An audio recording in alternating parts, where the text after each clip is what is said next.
Chapter 25. Paul appears before Festus.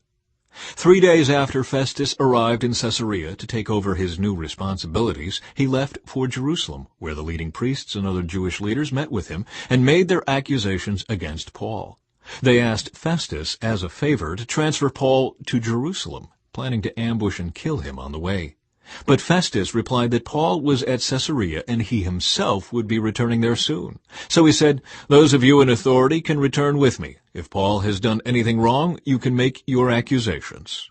About 8 or 10 days later, Festus returned to Caesarea, and on the following day he took his seat in court and ordered that Paul be brought in. When Paul arrived, the Jewish leaders from Jerusalem gathered around and made many serious accusations they couldn't prove. Paul denied the charges. "I am not guilty of any crime against the Jewish laws or the temple or the Roman government," he said. Then Festus, wanting to please the Jews, asked him, "Are you willing to go to Jerusalem and stand trial before me there?" But Paul replied, "No, this is the official Roman court, so I ought to be tried right here. You know very well I am not guilty of harming the Jews. If I have done something worthy of death, I don't refuse to die. But if I am innocent, no one has a right to turn me over to these men to kill me. I appeal to Caesar." Festus conferred with his advisers and then replied, "Very well, you have appealed to Caesar, and to Caesar you will go." A few days later, King Agrippa arrived with his sister Bernice to pay their respects to Festus. During their stay of several days, Festus discussed Paul's case with the king. "There is a prisoner here," he told him, "whose case was left for me by Felix. When I was in Jerusalem, the leading priests and Jewish elders pressed charges against him and asked me to condemn him.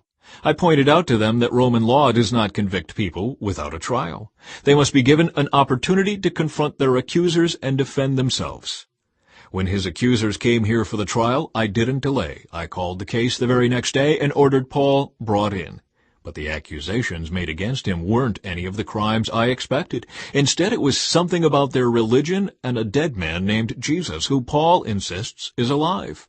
I was at a loss to know how to investigate these things, so I asked him whether he would be willing to stand trial on these charges in Jerusalem. But Paul appealed to have his case decided by the emperor. So I ordered that he be held in custody until I could arrange to send him to Caesar." "I'd like to hear the man myself," Agrippa said. And Festus replied, "You will, tomorrow." Paul speaks to Agrippa. So the next day Agrippa and Bernice arrived at the auditorium with great pomp, accompanied by military officers and prominent men of the city. Festus ordered that Paul be brought in. Then Festus said, "King Agrippa and all who are here, this is the man whose death is demanded by all the Jews, both here and in Jerusalem. But in my opinion, he has done nothing deserving death. However, since he appealed his case to the emperor, I have decided to send him to Rome. But what shall I write the emperor? For there is no clear charge against him. So I have brought him before all of you, and especially you, King Agrippa, so that after we examine him, I might have something to write. For it makes no sense to send a prisoner to the emperor without specifying the charges against him."